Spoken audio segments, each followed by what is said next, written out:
Well, my reaction is I'm incredibly grateful for Sheryl Sculley and a career well done. Sheryl has made a decision on her own terms about her future after 13 years of incredible stewardship of this city. And I and all my neighbors and residents of this city, all 1.5 million of them, recognized how grateful we are for her leadership in that time. Was she asked to step down at all? She wasn't. This was her decision. I think if you ask her, she'd probably tell you she wanted to retire some time ago. But there are a lot of things that Sheryl has wanted to accomplish for the city that are clearly now part of the achievement of San Antonio, and we should be grateful for that kind of work. This is coming just weeks after Proposition B passed by a significant margin, which was widely seen as a referendum on Ms. Sculley. Did that play into her decision? I don't think so. Look, Proposition B is taken on its own terms. This is about 13 years of fiscal stewardship. Our city has never been more healthy. It's never been more equitable. It's never been more successful.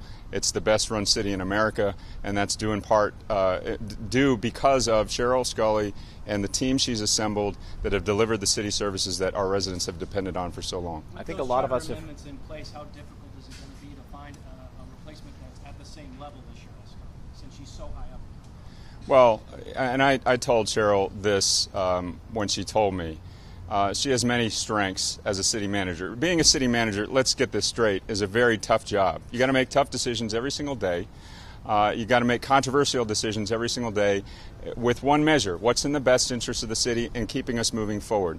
So what I would say is, and what I told Sheryl when she told me, is that chief among her many strengths is the fact that she has assembled an incredible team of professionals, of people of all walks of life, from the people who are, paving our streets all the way up to the city management that is around her in the executive leadership team. And we have developed along the last 5-6 years a succession plan that will keep this city moving forward. So I'm very confident in our community. I'm very confident in the city, and again, I'm grateful for all the great work that they've done. When did she let you know about your decision, or about her decision? Again, she announced that to the council today. So as of today, the world knows. What sort of timetable are we looking at? I know that she'd say that she would stay on to Yeah. June. Is there something that the council's already been looking at?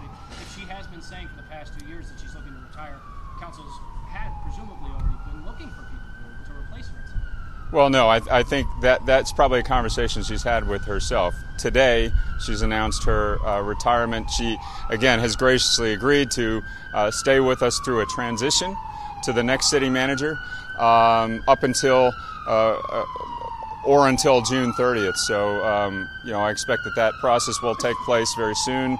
I will talk with the council about that very soon. We'll have a selection process, transparent one that the public will engage in, and we'll get on to it. Do you feel like you're going to be shackled by these charter amendments that were just passed on through, that you're not going to be able to get a top 2 talent? The selection of the city manager is one of the most important things that a city government will ever do, especially in a city like ours, which is one of the largest city manager-run cities in the country.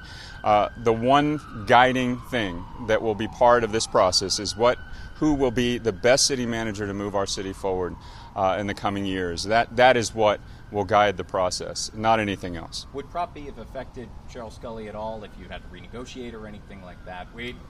I think we've all been getting some somewhat conflicting information depending on who you talk to. Well, you should ask Sheryl, and what you will hear from her is that this decision was made on her own terms.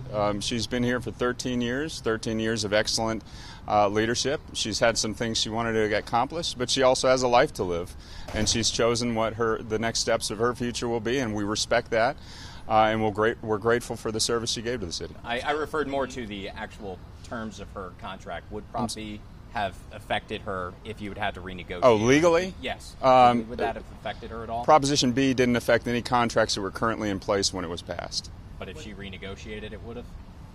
Well, you can renegotiate any contract regardless of anything.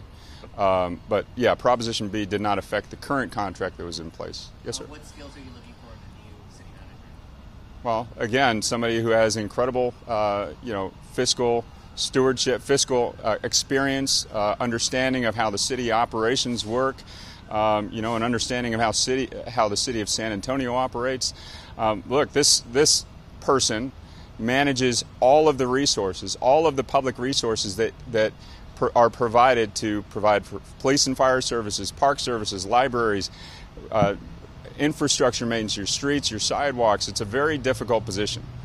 And someone who can do it professionally, under enormous pressure, and work with a council of elected officials that is elected every 2 years. That's quite a diverse skill set. But as experience has shown, we will find the very best person to run our city operations, and San Antonio will continue to move forward and move upward. It's been 13 years since the city's had to be able to make this transition and find something. Is there some plan in place on how to go ahead and start making that process? Yeah, we will finalize the selection process very soon and make all of that public, and it will be a public and transparent process. No matter who fills this position, it's going to be a very different era. You now have a term limit, a salary limit, and as Councilman Brockhouse told a few of us a few minutes ago, he said, you know, Prop B was 100% a referendum on that city manager position. So are we looking at a different kind of government or a different kind of administrator who's going to be stepping in and taking over the reins? We have a council manager form of government that provides for professional delivery, effective delivery of professional services with the least amount of politicking involved. What I would say is that the politicking that continues to happen with regard to the city manager's position is not helpful for the city to move forward into the next city manager, which again is the most important decision that council members will make to deliver all the essential services that the city depends on. We live here and we work here, all of us, no matter what you do. You live here and you work here because you want this to be a great place to be, to live, to work, to raise a family.